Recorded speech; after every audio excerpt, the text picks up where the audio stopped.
wa ahli baitihi wa dzurriyyatihi wa kulli man ittaba'al huda.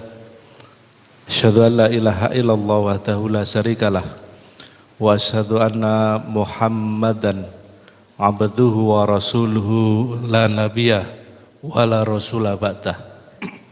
Summa uhaikum bi tahiyatil islamiyah, tahiyatin thayyibatin mubarakah, tahiyatin min indillahi, tahiyatin ahlil jannah. Assalamualaikum warahmatullahi wabarakatuh. Puji syukur sejenak kita panjatkan kehadirat Allah Subhanahu wa taala yang telah memberikan limpahan rahmat dan nikmatnya, memberikan lapis-lapis keberkahan kepada diri kita, yang insya Allah hadirnya kita di sini, melangkahkan kaki dari rumah kita, satu tapaknya akan menggugurkan dosa-dosa kita, meninggikan derajat kita di sisi Allah Subhanahu wa taala, dan menjadi pemudah jalan kita menuju ke surga. Kama qala Nabi sallallahu alaihi wasallam, man salaka thariqan yaltamisu fi ilman sahhalallahu lahu bi thariqan ilal jannah. Dan duduknya kita di tempat ini adalah duduk di Raudhatul Jannah, qarartu fi riyadil jannah. Dan tempat Allah mencurahkan rahmatnya, menaungkan sayap-sayap malaikatnya, menanamkan sakinah ke dalam diri kita, dan menyebut nama kita dengan bangga di hadapan makhluk-makhluk mulia yang ada di sisinya. Kama qala Nabi sallallahu alaihi wasallam, majtama'a qaumun fi baitin min buyutillah yatluna kitaballah wa yatadarasuna bainahum illa waziyatuhumur rahmah wa khafathumul malaikah wa nazzalat alaihimus sakinah wa taqrabullahu fi man indah. Rawahu Muslim. Salawat serta salam semoga tetap kita haturkan, kita mohonkan dari Allah Subhanahu wa taala supaya tetap tercurah kepada Rasulullah sallallahu alaihi wasallam, walladzi yahdina saminatul lumati ilan nur wa kadzalika ila siratal mustaqim. Semoga kita diberi kekuatan untuk bisa itba kepada beliau sehingga nanti kita diakui sebagai umat beliau yang akan mendapat syafaat dari beliau. Amin. Jamaah Masjid Syekh Musa yang dirahmati oleh Allah, perdana saya mengisi di sini dan ini hanya badal. Ya. Badal itu mengganti, maka otomatis badal itu tidak lebih pandai dari yang dibadali. Nah, biasanya wakil itu tidak lebih pandai daripada yang diwakili.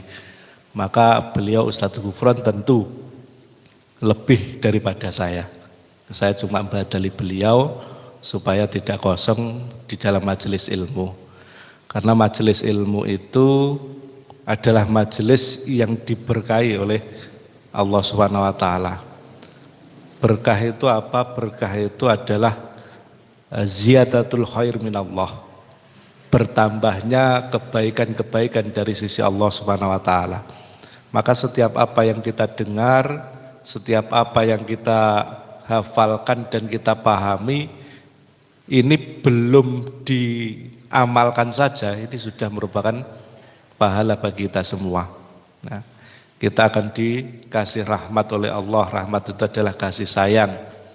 Maka di tempat ini tidak ada yang bercekcok, tidak ada yang berselisih.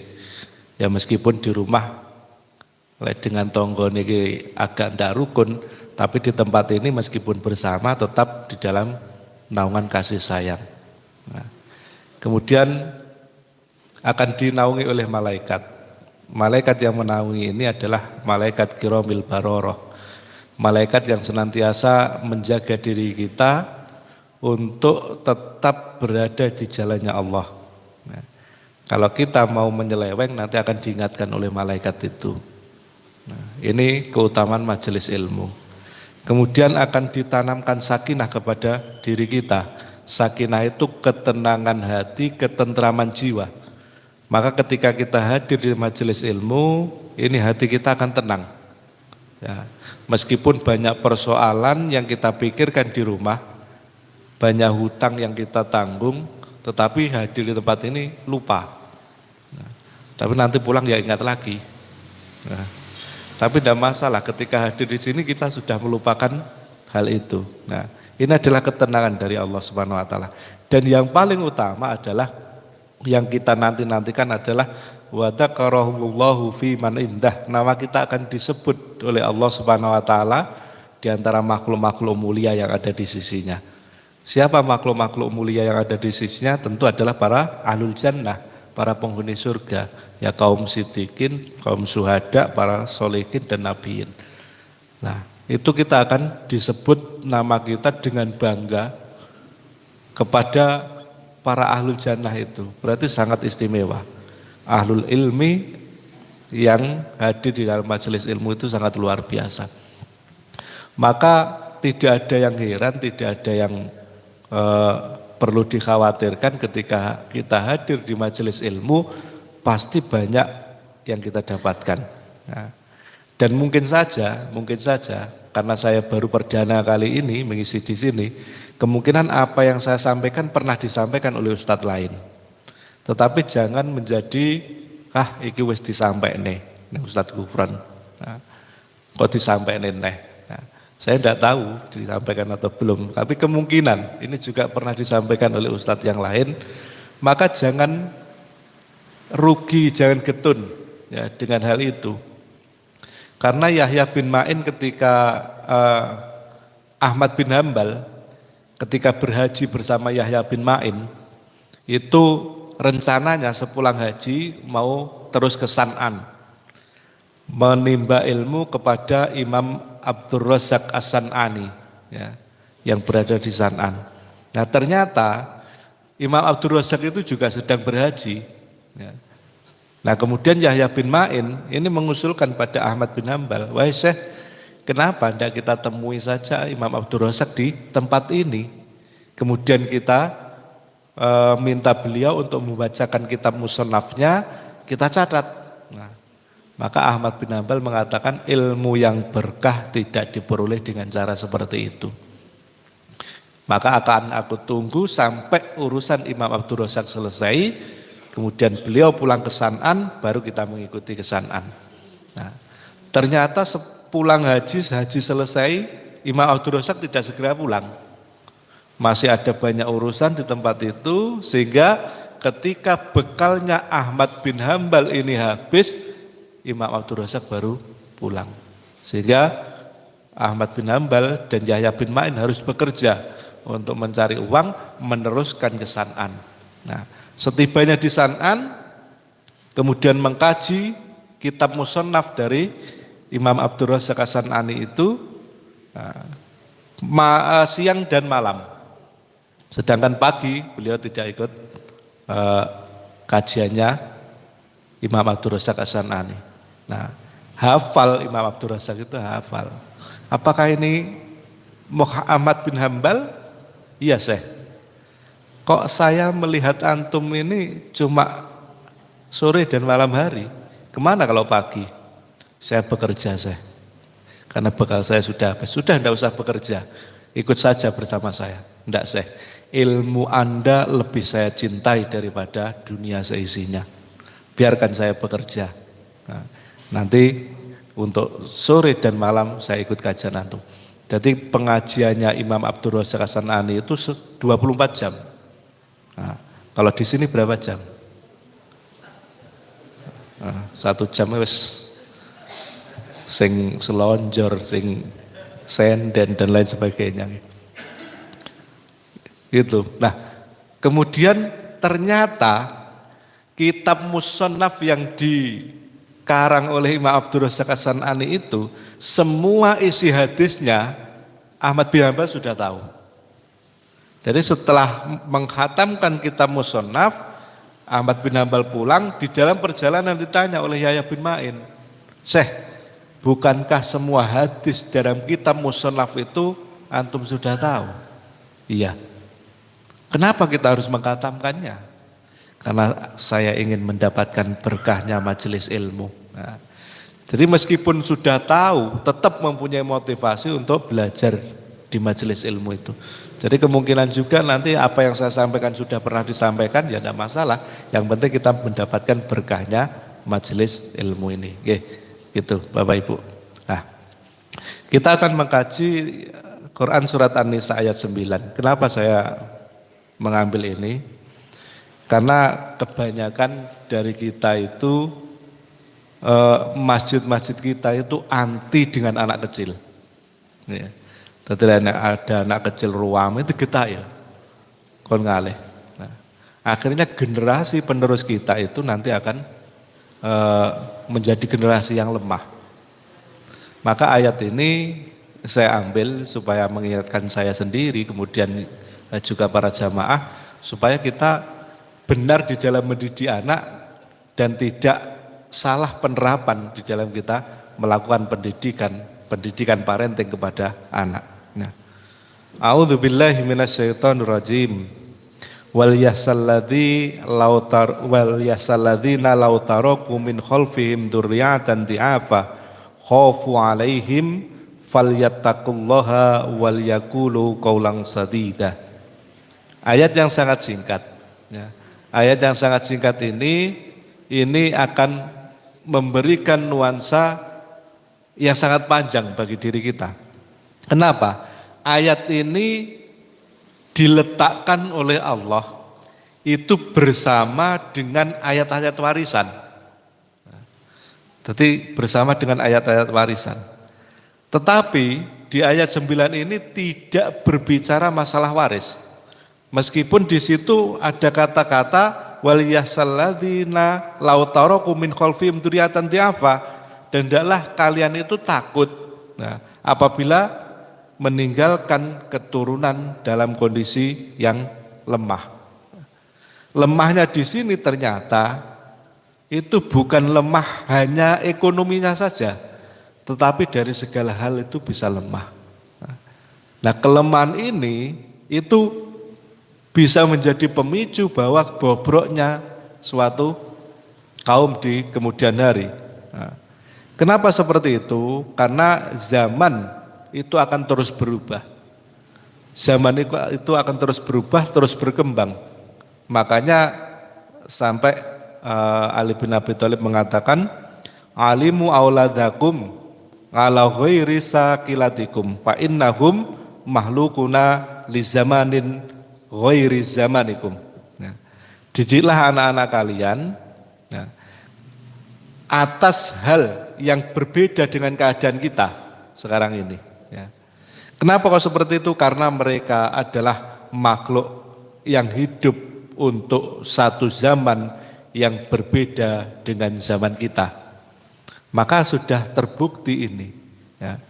Ketika zaman kita dulu, saya sendiri yang kelihatannya masih muda ini, zaman saya sekolah dulu belum ada HP.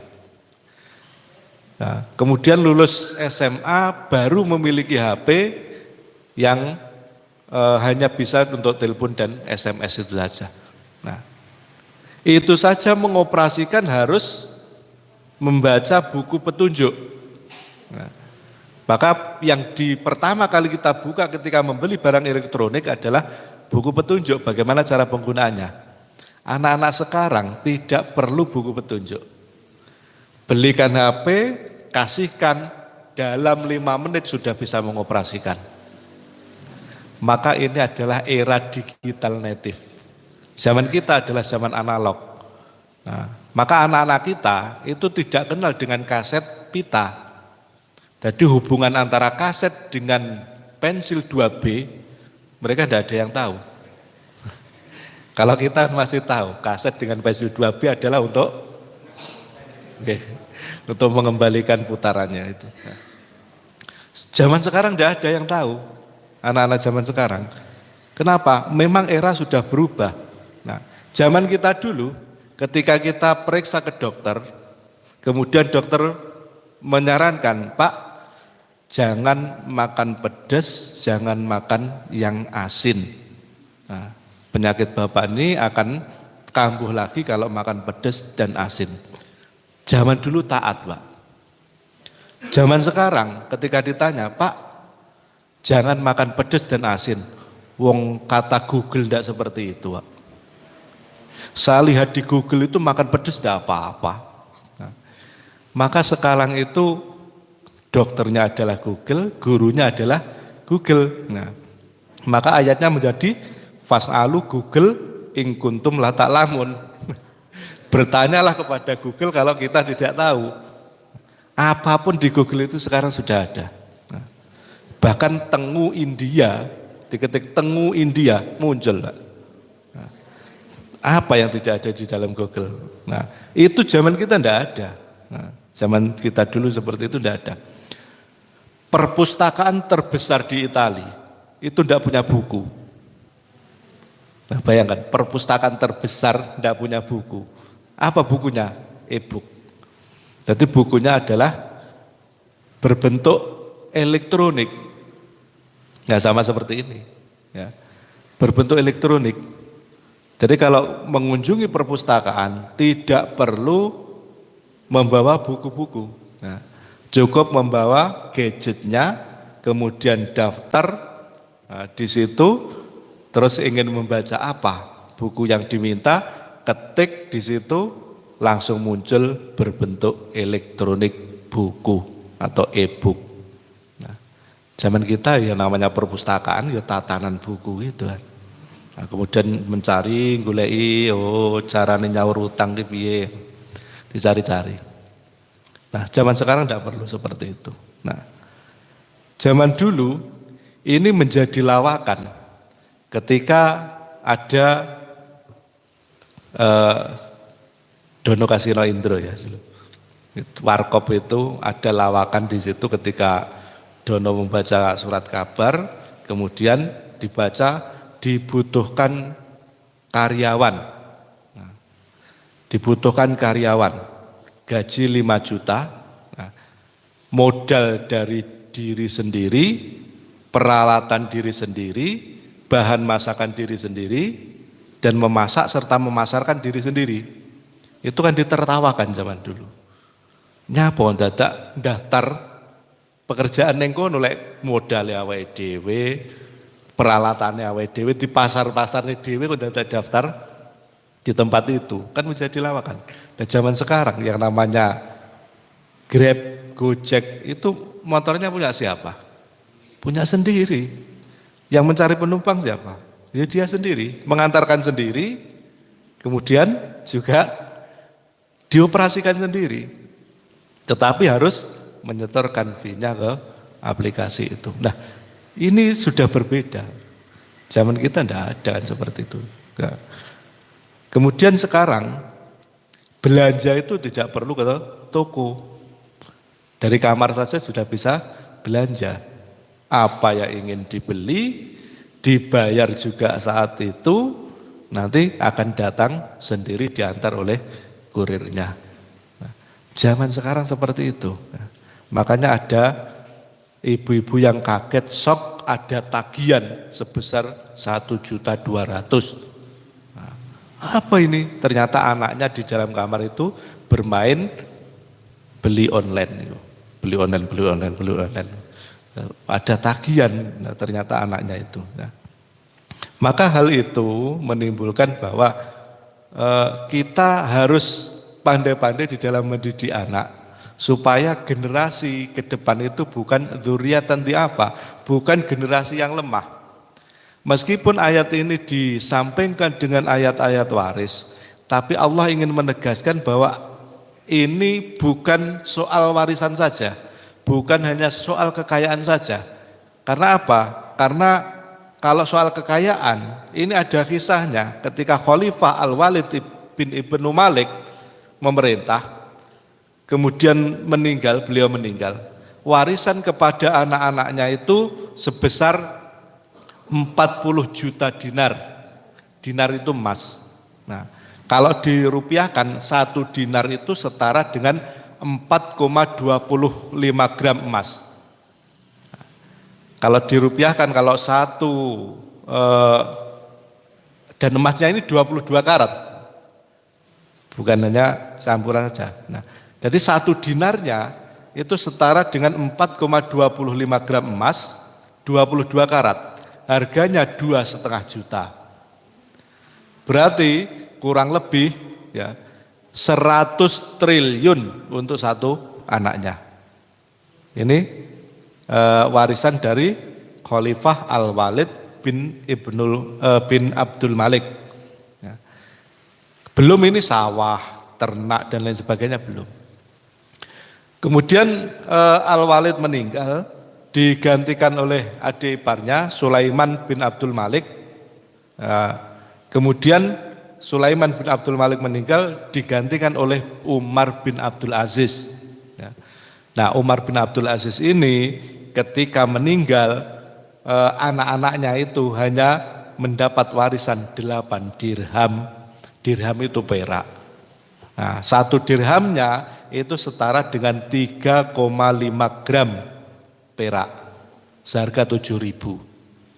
Berarti satu anaknya mendapatkan warisan 560.000 rupiah. Nah, jangan bayangkan, dengan perbandingannya adalah 100 triliun. Nah, kemudian sampai Mas Lamah, ya Mas Lamah itu adiknya Sulaiman bin Abdul Malik, itu sampai mengatakan, wahai Umar bin Abdul Aziz, titipkan anak-anakmu kepadaku, karena anak-anakmu itu sangat miskin. Nah, makanya Mas Lamah itu karena dia kaya ingin menyumbang, menopang ekonomi dari Umar bin Abdul Aziz ini. Nah, akhirnya masa berganti, beberapa tahun dari situ sepeninggal Umar bin Abdul Aziz, maka keturunan dari Al-Walid ibnu Malik itu menjadi buronan, menjadi pengemis dan menjadi pencuri. Sedangkan yang hanya mendapatkan warisan 560.000, keturunan dari Umar bin Abdul Aziz itu menjadi para penyumbang zakat terbesar, para muzaki terbesar pada zaman itu. Nah, maka di sini dapat diambil kesimpulan bahwa bukan kekayaan yang menjadi penentu kekuatan dari keturunan kita. Dzurriatan di'afa itu bukan karena miskinnya harta, tetapi itu merupakan salah satu faktor saja, kemiskinan harta itu. Makanya Imam Syafi'i mengatakan orang kaya itu adalah orang yang memiliki sesuatu yang tidak bisa dibeli dengan harta sebanyak apapun. Jadi memiliki kekayaan itu memiliki sesuatu yang tidak bisa dibeli dengan harta kekayaan sebanyak apapun. Apa itu? Iman. Iman itu tidak bisa dibeli. Ya. Jadi meskipun kita disuruh menggadaikan iman, maka tidak ada yang mau bagi kita. Karena iman itu adalah hidayah.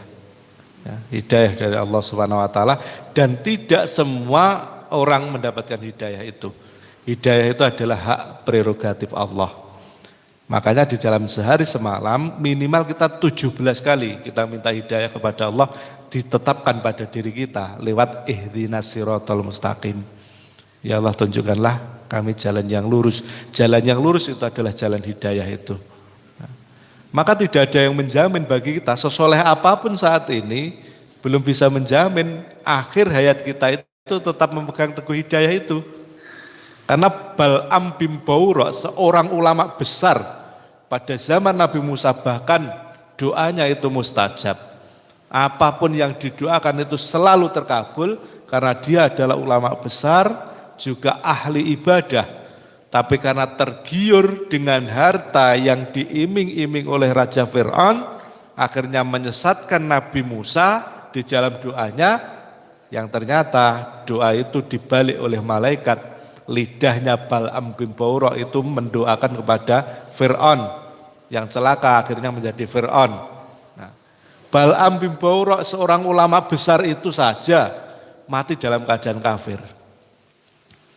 Barsisa memiliki santri 60.000, ya. Sangat besar sekali pesantrennya, tetapi mati juga dalam keadaan kafir. Maka tidak ada jaminan bagi kita hidayah itu akan tetap melekat pada diri kita kalau tidak kita jaga. Nah, makanya Allah senantiasa memberikan wanti-wanti kepada kita, ya ayyuhalladzina amanu taqullaha haqqa tuqatihi wa la tamutunna illa wa antum muslimun. Ya. Wahai orang-orang yang bertakwalah kepada Allah dengan sesungguhnya bertakwa dan jangan sekali-kali mati kecuali dalam keadaan Islam. Agama Islam adalah agama hidayah. Nah, maka itulah yang harus kita mintakan kepada Allah Subhanahu wa taala. Nah, dzurriatan di'afa itu bisa dihindari. Yang pertama adalah dengan ketakwaan. Nah, dengan ketakwaan. Karena wattaqullaha, nah, perintahnya dengan ketakwaan. Apa itu takwa? Ketika kita melihat dialog dari Umar bin Khattab dengan Ubay bin Ka'ab itu, ketika Umar bin Khattab bertanya, wahai Ubay, apakah takwa itu? Maka Ubay balik bertanya, wahai Amirul Mukminin, pernahkah engkau berjalan di remang-remang, keadaan agak gelap gulita, kemudian di situ banyak jebakan, banyak onak dan duri? Pernah, wahai Ubay. Apa yang engkau lakukan pada saat itu? Aku akan berhati-hati. Maka takwa pada tatanan ini adalah senantiasa berhati-hati. Nah, kita mengenal perintah, mengenal larangan. Dan itu dari Rasulullah SAW. Maka apa yang kita lakukan adalah itba kepada Rasulullah. Itba kepada Nabi Muhammad. Jadi meniru kepada Nabi Muhammad, menguswah kepada Nabi Muhammad. Karena Nabi Muhammad sendiri juga sudah ditegaskan oleh Allah. Laqad kana lakum fi Rasulillahi uswatun hasanah. Qad itu artinya sungguh. Kemudian ditambahi lam depannya. Lam ini adalah lam takkid namanya. Maka laqad itu artinya sungguh amat sangat. Pada diri Rasulullah itu ada uswatun hasanatun. Biasanya Allah itu membuat nakiroh itu cuma satu, tapi ini dua-duanya bentuk nakiroh. Biasanya inna ma'al usri yusron. Usri kesulitan satu, yusron jalan keluar banyak. Ya. Jadi kesulitannya satu. Kesulitannya apa? Ndak duit. Jalan keluarnya iso utang, nggak nih BPKB, adol lemah. Nah, banyak sekali solusi. Tapi permasalahan satu. Nah, saat ini saat menyebut uswatun hasanatun, ini semua bentuk nakiroh. Nah, uswatun itu nakiroh, hasanatun juga nakiroh. Uswatun itu adalah suri tauladan, berarti secara totalitas. Secara totalitas, mulai dari bangun tidur sampai kita tidur kembali sudah dicontohkan oleh Rasulullah. Maka secara totalitas kita itu meniru kepada Rasulullah. Hasanatun kebaikan itu juga kebaikan yang sangat banyak. Jadi nakiroh itu artinya banyak dan tanpa batas. Jadi kebaikan yang dilakukan oleh Rasulullah itu banyak dan tanpa batas. Dan Rasulullah itu diambil dari golongan manusia. Golongan manusia supaya apa? Supaya bisa ditiru oleh manusia yang lain. Nah, kalau nabi-nabi sebelum Nabi Muhammad ini kan banyak mukjizat. Nabi Musa bisa membelah lautan, selamanya tidak akan bisa ditiru oleh manusia, bisa membelah lautan. Nah, kecuali dengan peralatan yang canggih. Nah, kemudian Nabi Isa bisa menghidupkan yang sudah mati, dan itu selamanya juga tidak akan bisa ditiru oleh manusia. Makanya Rasulullah Muhammad SAW ini tidak menunjukkan kemukjizatan yang luar biasa, yang aneh-aneh. Karena apa? Supaya bisa ditiru oleh manusia yang lain. Jadi ketika pulang dari Taif, Rasulullah ya luka-luka. Nah, tidak ada istilahnya kebal senjata kan. Nah, dilempari batu, kotoran unta, rahang unta, itu mengenai Rasulullah juga luka-luka. Jadi bukan kok yang dilempar terus kembali kepada yang melempar, kan enggak. Nah, kemudian Rasulullah juga ketika hijrah ke Yasrib itu harus menempuh perjalanan yang penuh perjuangan. Kalau pas Isra Mi'raj itu kan diperjalankan oleh Allah. Rasulullah tidak memiliki kecapean sama sekali. Tapi waktu hijrah, ini Rasulullah kan hijrah secara sendiri, maksudnya tidak diperjalankan oleh Allah. Nah, harus mengitari, menjauh dari kota yang dituju untuk bisa mengelabui kafir Quraisy. Nah, kalau seandainya Allah mau kan tinggal sama seperti Isra Mi'raj, langsung dibawa ke Yasrib, selesai.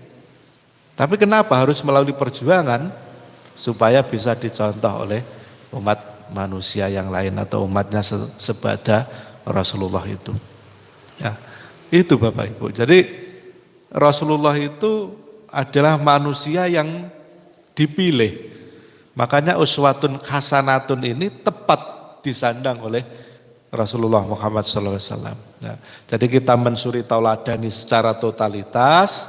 Nah, kebaikan-kebaikan dari Rasulullah itu juga sangat banyak dan tanpa batas. Nah, maka Bapak Ibu yang saya hormati, ketika kita memiliki anak, di dalam kita mendidik anak, bab ibadah, mengenalkan ibadah itu sangat penting. Jadi Rasulullah itu sangat keras ketika masalah halal haram. Jadi ketika Hasan merangkak, kemudian menemukan kurma, nah, kurma itu dimakan oleh Hasan. Nah, langsung Rasulullah menghampiri Hasan, disuruh memuntahkan. Muntahkan wahai Hasan, muntahkan. Siapa tahu itu adalah kurma zakat, sedangkan keturunan dari Rasulullah tidak boleh menerima zakat.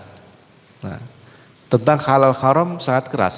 Tetapi ketika bab ibadah, Rasulullah itu sangat lunak. Sehingga ada fikih ibadah, sholat pada saat itu pas ngomong.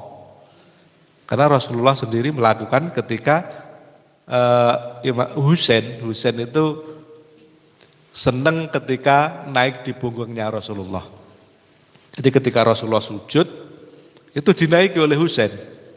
Sampai sujudnya itu lama. Nah, di belakangnya ada Amr bin As, sampai mengira bahwa Rasulullah itu sudah wafat pada saat sujud itu, saking lamanya. Nah, kemudian selesai sholat baru Rasulullah menyampaikan bahwa maaf, sujud saya tadi lama karena Husain menaiki punggung saya.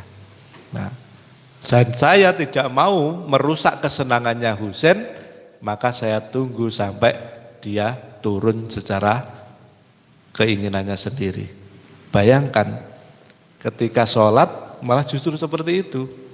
Nah, sangat lunak dan sangat bijak. Akhirnya Husain ketika dewasa mendapat gelar As-Sajjad, orang yang ahli sujud. Kenapa? Bagi Husain sujud itu adalah kenangan terindah bersama Rasulullah, yaitu ketika Rasulullah sujud bisa dibuat mainan kuda-kudaan. Ya, berbeda dengan zaman sekarang. Nah, ada seorang ibu datang kemudian, wahai Ustadz, kenapa ya anak saya itu sudah 10 tahun tidak mau sholat? Apakah sudah dibelikan mukena, Bu? Sudah, Ustadz. Apakah sudah diajari tentang sholat? Sudah, Ustadz. Nah, kenapa kok tidak mau sholat itu, Ustadz?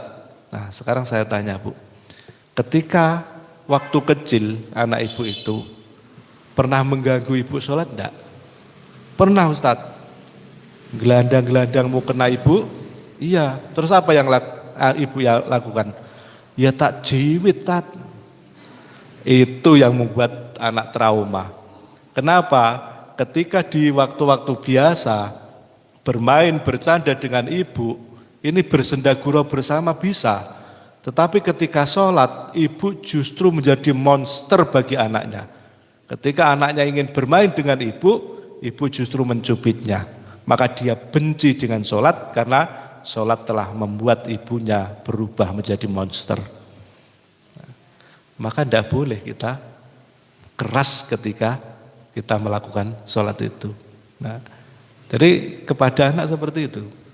Nah, Jadi kemudian ketika anak mengeluh, nah, ada seorang ibu juga mengeluh kepadanya, Ustadz, saya ini punya anak 3, tapi ya ampun nakalnya bukan main, Ustadz. Berapa Bu anak ibu? 3 Ustadz, nakal. Nah dari mana jenengan itu menilai anak ibu nakal? Ya jika Anda tidak mau, Ustadz. Jenengan tahu ada orang yang lebih soleh daripada panjenengan, namanya Nabi Yakub, anaknya 12, yang soleh cuma 1, 11 nakal semua. Jangankan kok ibu yang tidak menjadi nabi, wong nabi saja anaknya nakal. Nah tinggal kita bagaimana cara mendidiknya.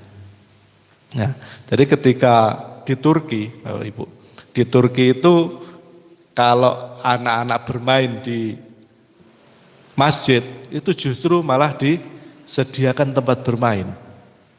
Imamnya itu justru mengajak bermain setelah sholat. Jadi menjadi tempat yang nyaman bagi anak-anak adalah masjid. Nah, maka jangan salah pendidikan ketika kita mendidik kepada anak. Qaulan sadida, perkataan yang lurus, perkataan yang lempeng, perkataan yang benar, ini juga harus kita sesuaikan. Ada guru TK, kemudian sambil tepuk mengajarkan kebaikan untuk anak-anak didiknya sebenarnya. Ya. Nah, kemudian dia sambil tepuk, prok prok prok, anak soleh masuk surga, prok prok prok, anak soleh, anak nakal masuk neraka. Nah kemudian baru oleh Ustadz ditanya, mana hadisnya yang mengatakan anak nakal itu masuk neraka?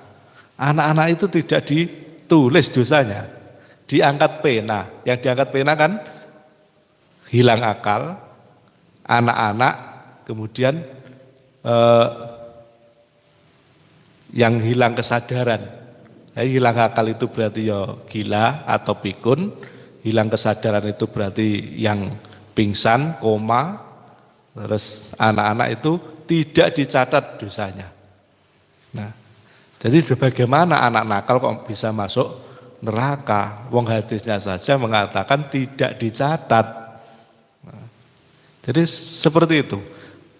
Kemudian ada pula yang memberi pembelajaran untuk mengenalkan kepada Allah. Sebenarnya niatnya baik. Nah, ada anak-anak habis makan membawa piring. Nah, sambil membawa piring itu piringnya dibuat kotean. Tek tek tek tek. Nana jangan seperti itu, Allah tidak suka. Ingin mengenalkan Allah sebenarnya. Tapi apa ada hadisnya itu? Allah tidak suka anak-anak yang menuduk piring. Tidak ada hadisnya itu. Nah, qaulan sadida itu seperti itu, Pak. Jadi perkataan yang lurus, perkataan yang benar. Nah, kalau tidak ada hadisnya seperti itu, bukan perkataan yang benar. Nah, maka harus kita teliti kembali bagaimana apa yang kita lakukan. Nah, kemudian ibu-ibu yang sering kita jumpai ketika menyuapi anaknya itu sambil dikasih HP. Nih mainan sambil makan. Iya kan? Kebanyakan seperti itu. Kalau dia tidak mainan HP, tidak mau makan, Tat. Iya betul, maksudnya ingin memberi makan itu. Tetapi ketahuilah ibu bahwa itu bukan pendidikan. Ketika anak bermain HP, kemudian disuapi sambil makan, apakah dia sadar kalau dirinya sedang makan? Maka dia tidak akan sadar dirinya makan, selamanya tidak akan punya simpati akan orang-orang yang kelaparan. Dia tidak akan mengenal yang namanya lapar, ya, karena dia tidak sadar dengan apa yang dia makan. Dia hanya fokus pada mainan HP itu. Nah, maka didiklah yang benar. Nah, kemudian ada lagi, kalau anak lari-lari itu mesti dimanapun tempat, baik di kota besar maupun di desa, lek anak lari-lari mesti ojo melayu-melayu, engko tiba. Nah, ini ancaman. Kenapa? lari itu adalah kebutuhan yang sangat penting. Coba jenengan bayangkan kalau anak-anak kita tidak bisa lari, nyebrang dalan telemek, eneng tek bres, yo kasep orang Melayu. Dan sampai sekarang Indonesia itu tidak masuk pada juara dunia sepak bola karena apa? Orang tuanya dulu mengatakan ojo melayu-melayu engko tiba. Akhirnya tidak pernah masuk Piala Dunia Indonesia sampai sekarang. Wediar melayu-melayu. Jadi gitu. Nah, lek tiba tenan, siapa yang disalahkan? Bres. Nah, kesandung. Watune sing disalahkan. Oh, watune nakal iki. Menjatuhkan anak ibu. Nah, maka itu pembelajaran bagi anak bahwa ada blaming other. Dia akan mencari kambing hitam atas kesalahan yang dia lakukan. Nah, iki nilai matematikamu kok 5. Iya, gurune sing ndak meneh. Dia yang ndak bisa, tapi mencari kambing hitam untuk disalahkan. Nah, ibu-ibu kalau mau ke pasar juga gitu. Anak-anaknya ingin godo, pengen melu, nanti ditutoy, ya kelo cecak, baru nyelindut. Ibu yang ngalih. Ini juga pembelajaran bagi anak-anak. Oh, jadi gitu ya. Nanti kalau saya kuliah, kemudian ditanya kemana nak, saya akan bilang belajar kelompok. Ternyata dia mabuk-mabukan. Nah, pembelajaran bagi anak. Karena apa? Otak anak itu akan menancap. Nah, di dalam otak anak itu akan menancap apa yang dialami oleh dirinya ketika kecil, bukan hanya apa yang dia dengar, tetapi apa yang dia lihat. Nah, kemudian Bapak Ibu, hal yang tidak perlu untuk kita lakukan juga adalah ketika anak-anak itu lari kemudian jatuh, jangan sekali-kali kemudian kita mengatakan, nyapa nak jatuh, alah mandak kaya ngono ndak apa-apa, sehat. Gitu kan. Ini pembelajaran ketika jenengan nanti sudah tua, rematik, kambuh, asam urat kambuh, kemudian loro kabeh awakku, alah mandak ngono Dibalas, Pak. Tidak boleh. Jadi berikan kaulan sadida itu dengan benar. Ini tadi ngisak ya. Berarti selesai ya, sampai ngisak kan. Saya badhe ngisak juga ngisi di takwa nih. Nah, baik, mungkin itu Bapak Ibu yang saya hormati, mungkin juga pernah disampaikan oleh Ustadz yang lain. Nah, sebenarnya ada 17 slide yang saya siapkan, tapi ini baru 3. Tapi tidak apa-apa kan sudah mewakili dari tafsirnya Quran surat An-Nisa ayat 9 ini. Oke. Mungkin itu yang dapat saya sampaikan, ada kekurangan, kekilafan, saya pribadi mohon maaf yang sebesar-besarnya. Kita akhiri dengan doa khifaratul majelis. Subhanakallahumma wa bihamdika asyhadu an la ilaha illa anta astaghfiruka wa atubu ilaik. Nasrun minallah wa man qarib wal faminkum. Wassalamualaikum warahmatullahi wabarakatuh.